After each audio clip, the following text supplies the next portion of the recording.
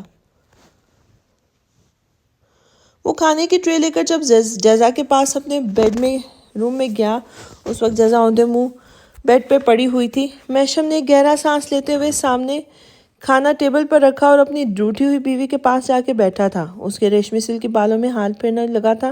جزا میری جان، کب تک سوگ میں نانے کا ارادہ ہے؟ اٹھ کر کھانا کھا لیں۔ غصہ مجھ سے ہے نا مگر کھانے سے کیسی ناراضگی؟ اٹھ جائیں، کھانا کھا لیں، ورنہ پھر مجھے آپ کو اپنے طریقے سے اٹھانا پڑے گا اور پھر آپ کو مجھ سے شدید شکایت ہو جائے گی۔ میشم نے حسب عادت جھک کر جزا کے کان میں شرارت سے سرگوشی کی تھی، جو اس کی بات کا مفہوم سمجھ کر فوراً تڑپ کے اٹھ بیٹھی تھی۔ ساتھ ہی میشم کو بھرپور خفگی سے دیکھا تھا۔ آپ یہ ٹھیک نہیں کر رہے میشم، وہ دونوں میرے لیے بہت خاص ہیں، ایک میرا بھائی ہے تو دوسری میری بہن۔ وہ میری بچپن کی فرینڈ ہے، میں اسے جانتی ہوں، اس نے پہلے کبھی یہ سب حرکتیں نہیں کی، مگر میش بھائی کے لیے اپنی زبان سے پسندیدگی کا اظہار کیا تھا۔ مجھ سے بار بار کہا تھا، اس نے بار بار احساس دلایا تھا، مگر میں نے ہی دیر کر دی۔ اس نے بار بار مجھے احساس دلایا تھا کہ میں نے اس کی نہیں سنی اور آپ کو بتانے میں اتنی دیر کر دی۔ میشم پلیز میری بات سمجھیں، وہ دونوں ایک دوسرے کو پسند کرتے ہیں۔ میں نہیں جانتی کہ 2 دن میں کس پاگل کتے نے پری کو کاٹ لیا ہے، جس کی وجہ سے اس کا ذہن اچانک بدل گیا ہے، مگر آپ میمش بھائی کا سوچیں۔ پری کی فکر مت کریں، پری کی اسکریو تو میں ٹائٹ کر دوں گی، وہ میمش بھائی سے غصہ ہے اس لیے سب حرکتیں کر رہی ہے۔ آپ بس ایک کام کریں، میسف بھائی کے لیے انشا کو سلیکٹ کر دیں، وہ ہے بھی انہی کے ٹائپ کی، شریف اور سیدھی سی۔ ان دونوں کی جوڑی بالکل پرفیکٹ رہے گی، مجھے ان دونوں پر کوئی اعتراض نہیں ہے۔ ہاں لیکن مہمش بھائی اور پری کو ایک دوسرے سے جدا مت کریں، جزا نے ملتجی لہجے میں بولتے بولتے آخر میں میشم کے سامنے ہاتھ جوڑ دیے تھے۔ تبھی اس کی آنکھوں سے آنسو بہنے لگے تھے اور میشم اس کے ریاکشن پر سر تھام کے رہ گیا تھا۔ جزا اوف، کہاں پھنسا دیا مجھے پری نے۔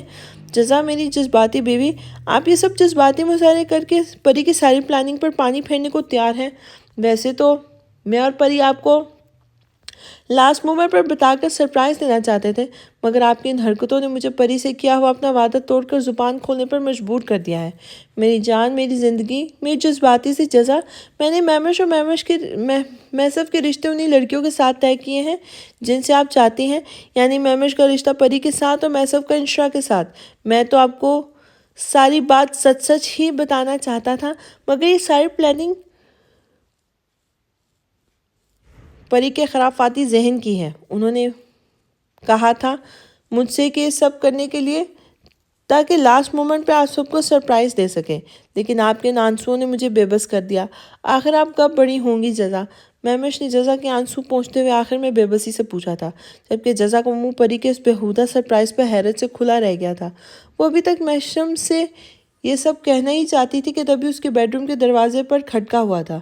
میشم نے اور جزا نے چونک کر دروازے کی طرف دیکھا تھا اور دونوں دروازے پر حیران و پریشان سے کھڑے شخص کو دیکھ کر بے بسی سے ایک دوسرے کو دیکھنے لگے تھے، کیونکہ سامنے والے کے چہرے پر سجے تاثرات ان دونوں کو سمجھا چکے تھے کہ وہ ان کی تمام باتیں سن چکا ہے۔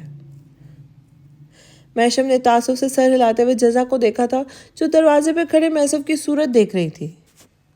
حد ہوگی بھائی، تو یہ آپ دونوں کی پلاننگ تھی جس نے میری بھوک پیاس سب اڑا دی تھی۔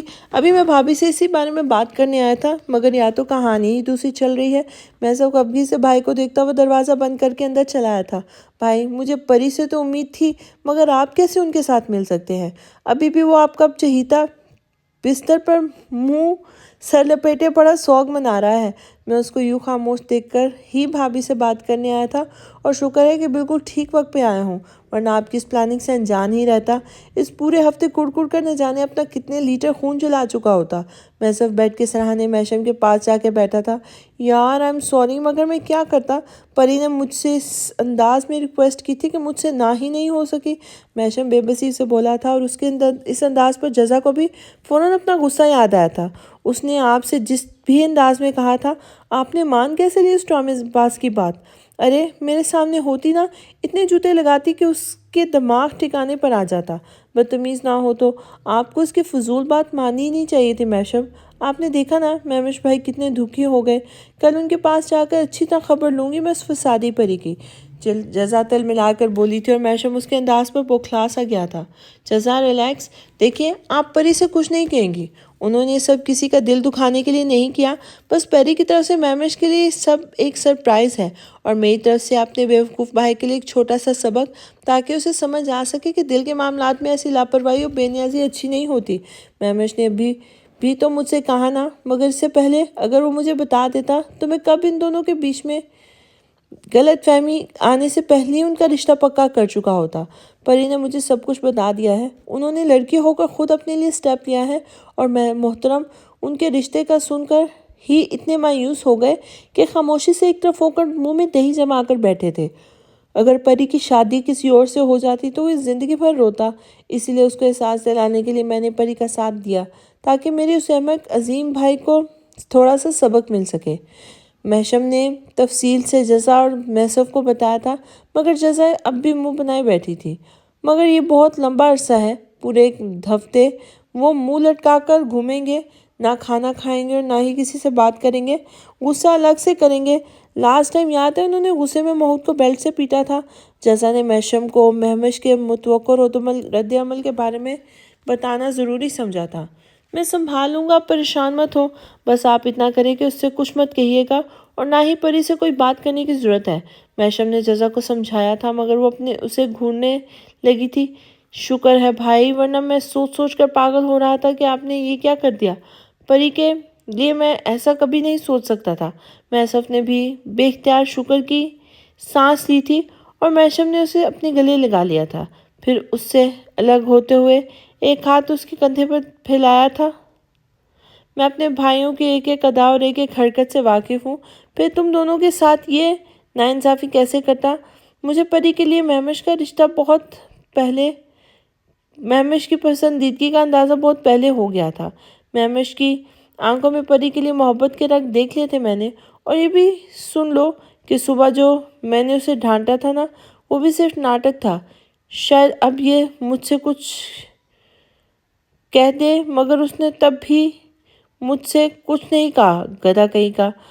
موشم آخر میں جھلا کر بولا تھا، اگر آپ کو سب پتا تھا تو آپ نے مجھ سے ذکر کیوں نہیں کیا؟ جزا نے شکایتی نظروں سے شوہر کو دیکھا تھا اور بیڈ سے اتر کر واش روم کی طرف بڑھ گئی تھی۔ اسے ابھی عشاء پڑھنی تھی۔ میشم یہ جانتا تھا کہ اس کے کھاتے میں مزید ایک اور جرم لکھا جا چکا ہے۔ اس کی جذباتی بیوی اس سے روٹھ چکی تھی۔ تبھی وہ بے بسی سے باتھ روم کے بند دروازے کو دیکھ کر میسف کی طرف متوجہ ہو گیا تھا۔ میں شروعات سے جانتا تھا کہ مہمش پری کو پسند کرتا ہے، اس لیے اپنے ولیمے پہ میں نے پری کے امی بابا زیاد سر اور ضیاء الدین سے بات کر لی تھی۔ آج تو بس مکنی کے فنکشن کے لیے تھوڑا ڈسکشن کرنی تھی، اور انشا کو بھی میں نے ان کے گھر میں ہی دیکھا تھا۔ میں خود ولیمے کا بلاوا دینے زرار صاحب کے گھر گیا تھا، وہیں میں نے انشا کو دیکھا تھا اور میرے دل میں تمہارا خیال آیا تھا۔ میں نے زرار صاحب سے جب اشاروں کناروں میں ان کی بیٹی کے بارے میں پوچھا تو انہوں نے بتایا کہ انشا بھی پڑھ رہی ہے، لیکن مجھے وہ بچی اتنی پسند آئی کہ میں سیدھا مدعے کی بات پہ آ گیا اور میں نے تمہارے لیے ان سے رشتے کی بات کر ڈالی۔ اور یقین کرو، انہوں نے مجھ سے مسکراتے ہوئے کہا، اگر آپ کی بیٹی ہمارے دلچسپ سی فیملی کا حصہ بنے گی تو انہیں بہت خوشی ہوگی، کیونکہ جس دن سے وہ ہمارے گھر سے ہو کر گئے تھے ان کے خود کے دل میں کہیں نہ کہیں سے یہ خواہش تھی کہ انشا کی شادی ہمارے گھر میں ہو۔ پھر میں نے ان سے کہہ دیا کہ ولیمے کی تقریب میں اپنی بیٹی اور بیگم کو ضرور لائیے گا، وہ بھی میرے بچے کو دیکھ لیں تاکہ رشتے کی بات آگے بڑھ سکے۔ اور خوشی کی بات ہے کہ نہ صرف زرار صاحب بلکہ ان کی بیگم کو بھی میرا بچہ بہت پسند آیا ہے۔ میشم نے بھائی کا ماتھا چومتے ہوئے کہا تھا، اور میسف بھائی کی بات سن کر جھیم گیا تھا۔ تمہیں میری پسند پر اعتراض تو نہیں سیفی؟ اس گدھے کی طرح بدتمیز نے انشا کی فوٹو بھی پھاڑ دی، ورنہ تم فوٹو ہی دیکھ لیتے۔ میشم نے تعصب سے کہا تھا، بھائی مجھے کوئی فوٹو ووٹو نہیں دیکھنا، نہ مجھے آپ کی پسند پر کوئی اعتراض ہے۔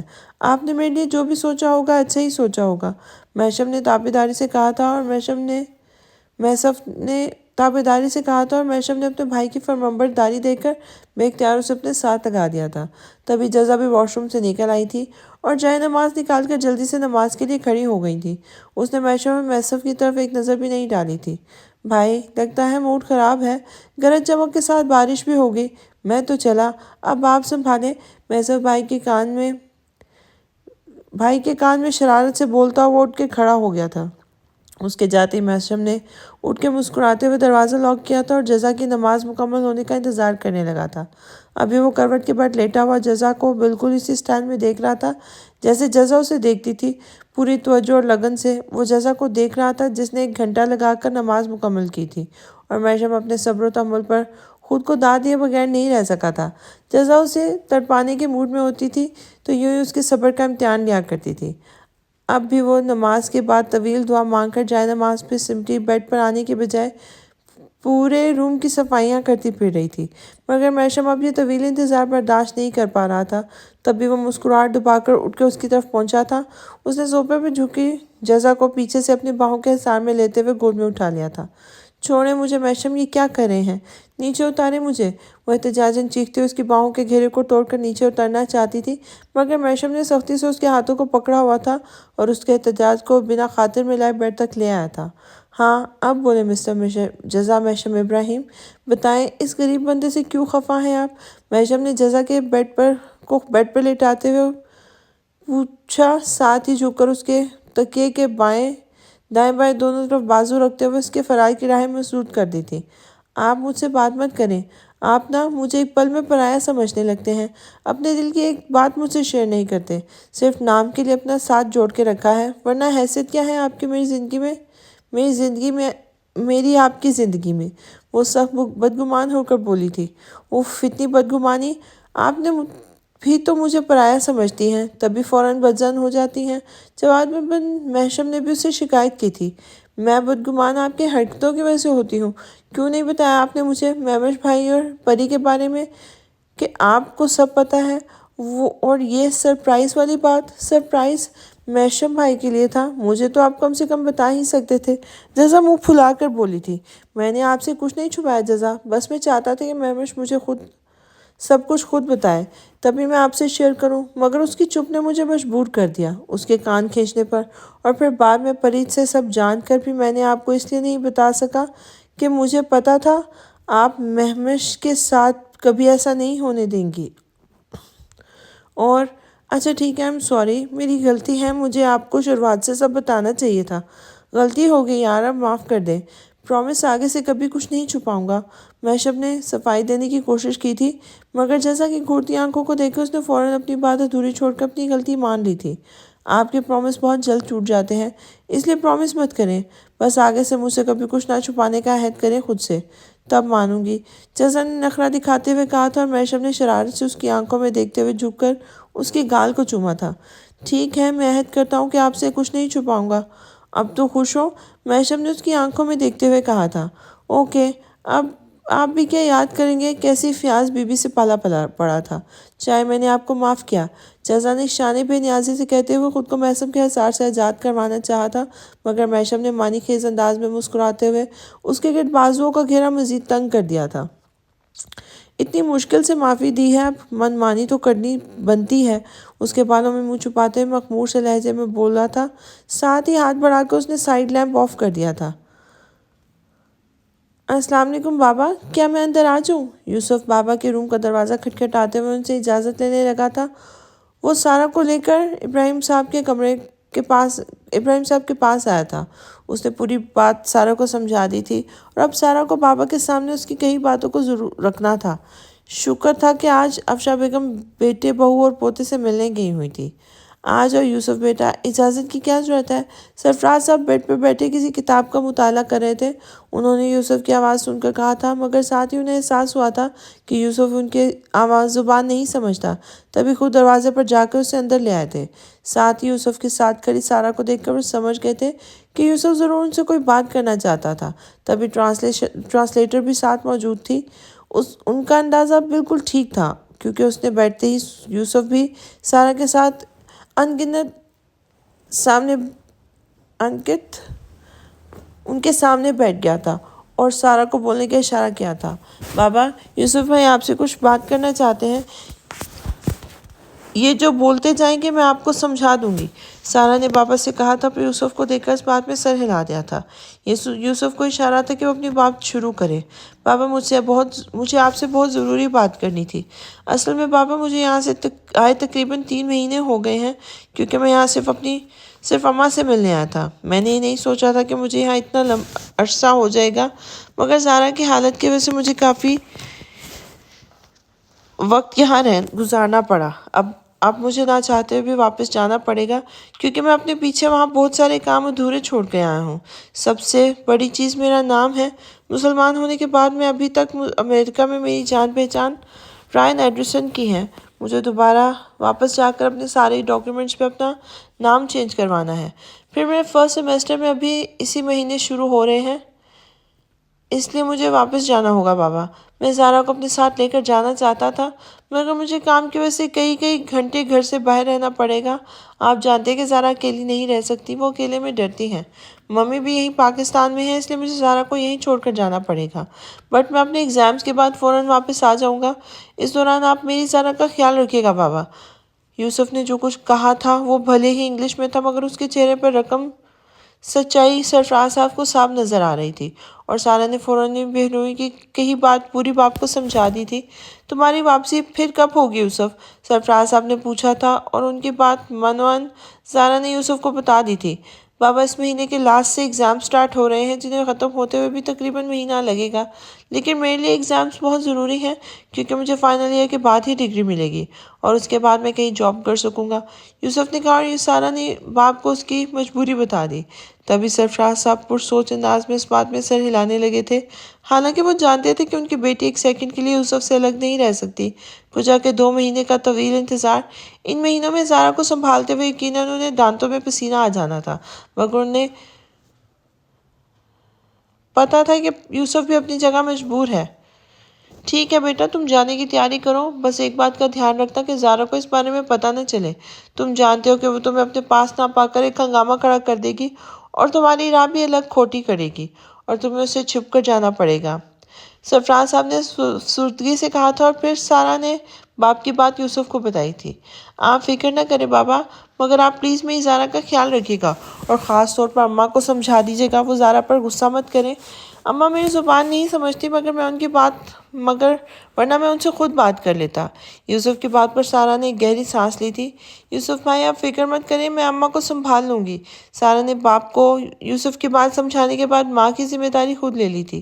بہت شکریہ تمہارا سارا گڑیا، بس تم دعا کرنا اپنی آپی کے لیے تاکہ وہ جلد سے جلد ٹھیک ہو جائے۔ میں ایگزامز کے بعد بہت جلد واپس آؤں گا، زارا کو اپنے ساتھ امریکہ لے جاؤں گا، وہاں اچھے سے اچھے سائیکیٹرسٹ سے زارا کا علاج کرواؤں گا۔ یوسف سارا سے کہتا ہوا اپنی جگہ سے اٹھ کھڑا ہوا تھا، تبھی اسے زارا کی گھبرائی ہوئی آواز آئی تھی۔ یوسف، یوسف کہاں ہو تم؟ زارا کی چیختی ہوئی آواز پر جلدی سے باہر کی طرف بڑھا تھا۔ بابا، 1-2 دن میں مجھے واپس جانا ہے، آج میں ماما اور پھپھو سے مل کے آتا ہوں، انہیں بھی اپنے جانے کا بتا دوں گا تو وہ بھی روز یہاں کا چکر لگاتی رہیں گی، اور ہاں میں زارا کو بھی پھپھو کے ساتھ اپنے ساتھ ہی لے جا رہا ہوں گھر۔ یوسف سرفراز سے کہتا ہوا اٹھ کھڑا ہوا تھا، جبکہ اس کے پیچھے کھڑے سرفراز صاحب نے جانے کون سی سوچوں میں گم تھے۔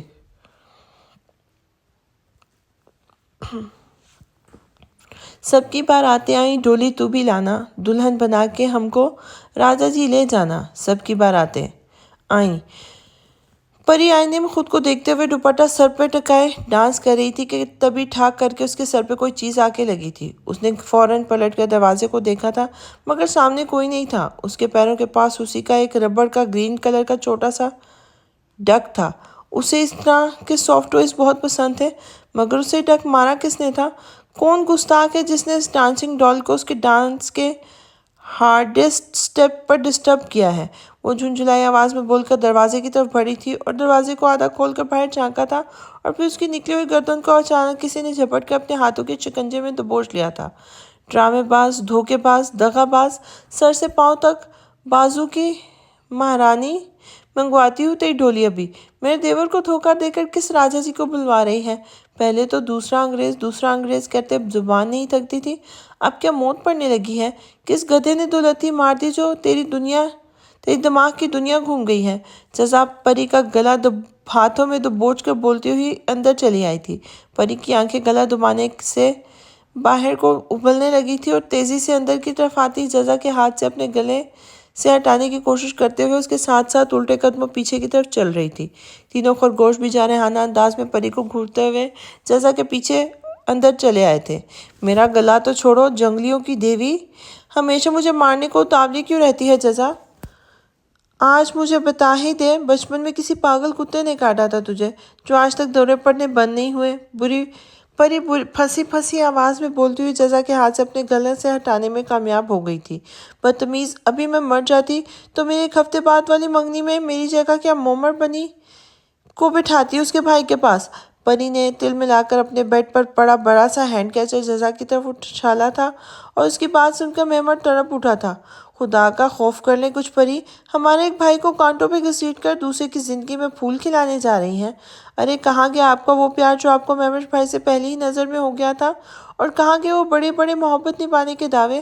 ہمارے ایک بھائی کو دھوکہ دے کر دوسرے سے محبت کا سوانگ رچاتے شرم نہیں آتی آپ کو؟ مگر جب تک میں زندہ ہوں ایسے نہیں ہونے دوں گا۔ آپ کو میسر بھائی سے نہیں، میمر بھائی سے شادی کرنی پڑے گی، ورنہ آپ کو عین موقع پر کڈنیپ کر کے جنگلوں میں وائلڈ اینیملز کے بیچ چھوڑ آؤں گا۔ میمر پری کو گھورتے ہوئے چمک کر بولا تھا، مگر اسی دوران پری نے بیڈ کے دوسری سائڈ ٹیبل پر رکھے اپنے ٹوئے گلیل سے میمر کے سر کا نشانہ لیا تھا، اور یہ آٹومیٹک گلیل تھی جس پہ پتھر کی جگہ ربڑ کی ہارڈ بالز بٹن دباتے ہی فل سپیڈ سے اچھل کر باہر نکلتی تھی اور ہوا کسی رفتاری سے اپنے ہدف پر جا کر ٹھا کر کے لگتی تھی۔ اب بھی پری نے اسی گلیل سے میمر کے سر کا نشانہ بنایا تھا۔ بال تیر کی طرح میمر کے سر پر اتنی زور سے لگی تھی کہ وہ زور سے چیخ پڑا تھا۔ ہائے مر گیا، کون سا تیر مارا ہے پری نے، میرا سر کھل گیا،